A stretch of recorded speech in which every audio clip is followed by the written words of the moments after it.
sou Rodrigo Santos, escritor de ficção folclórica, e hoje eu quero contar para você a origem do Mapinguari. Quando Inobi nasceu, era um pequeno curumim muito belo, de olhos grandes, arregalados e atentos. Toda a tribo se alegrou porque o pequeno Inobi foi o primeiro homem a nascer depois de muito tempo. Os menores curumins que nasceram antes de Inobi já tinham tamanho para carregar seus próprios arcos, e algumas cunhatãs apenas tinham nascido nesse período. A tribo acreditava que uma maldição havia caído sobre seus homens, os impedindo de frutificar as mulheres. Mas o nascimento daquele pequeno curumim parecia ter trazido fim à maldição e, de fato, até mesmo outras crianças nasceram. O menino era realmente muito diferente de todas as outras crianças. Era maior, mais forte, mais esperto e mostrava ter uma aptidão para aprender diferentes pagelanças com muita facilidade. Por ter sido o salvador da aldeia, toda a tribo criava o pequeno com toda a atenção e carinho, como se ele fosse um grande herói, como se ele fosse já um grande guerreiro. Ele sempre recebia tudo o que queria e era mimado por todos. Mas infelizmente, quando Inobi chegou na idade em que ele poderia carregar seu próprio arco, sua mãe morreu de uma doença misteriosa. Inobi então ficou transtornado, agressivo com todos. O pajé da aldeia conversou com ele, tentando explicar que os homens não são capazes de compreender os desígnios da natureza. Mas Inobi não quis saber, não prestou ouvidos. Ficou cada vez mais nervoso, bravo, e assim continuou.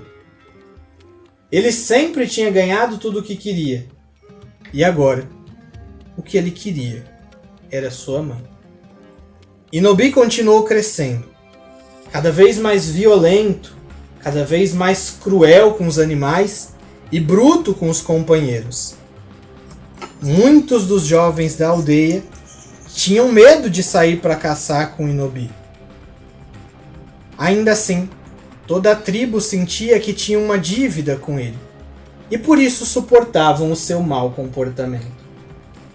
Por fim, Inobi, já tornado homem, grande, muito maior do que os outros, começou a aprender pagelanças proibidas, realizando rituais assustadores.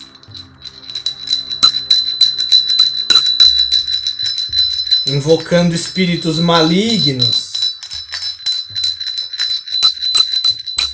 e se tornando cada vez mais cruel com todos ao redor.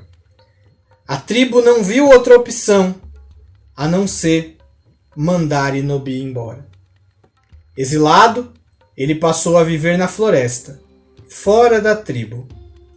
Por muitas vezes, era possível ouvir os gritos horríveis de Inobi enquanto ele caçava.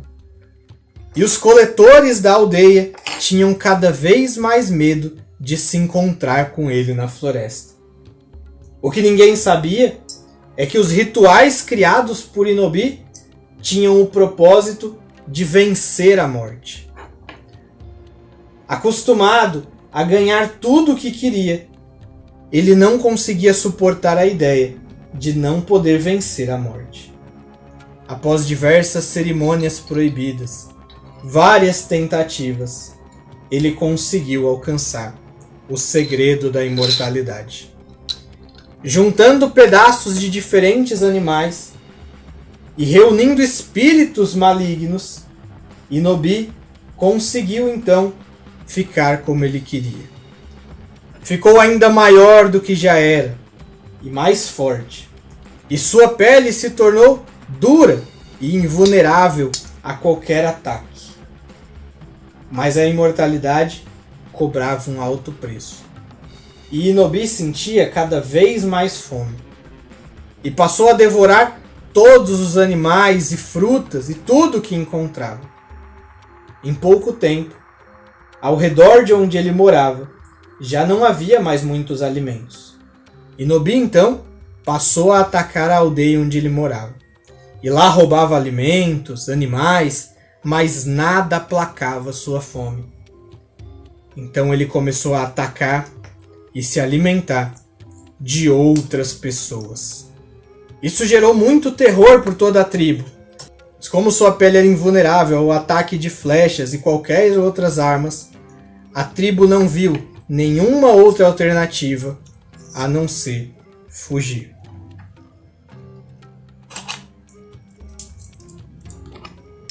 Fugiram e se espalharam pela floresta. Inobi, então, passou a caçar outras tribos e lugares onde ele pudesse caçar pessoas e animais, se tornando muito perigoso. Tupã, então, lá do céu, viu tudo isso e ficou muito triste. E para evitar que Inobi pudesse destruir todas as coisas, resolveu transformá-lo num monstro que pudesse ser encontrado facilmente no meio da floresta. Tupã, então, fez com que crescesse em Inobi pelos vermelhos, que faziam com que ele fosse facilmente visto entre as árvores. Deu-lhe uma boca enorme, do tamanho de sua fome, que ia até o seu umbigo. E dessa boca grande saía um cheiro terrível da sua alma destruída. E esse cheiro podia ser sentido de muito longe. Assim, as tribos conseguiam saber quando Inobi estava chegando, e ele começou a ser chamado de Mapinguari.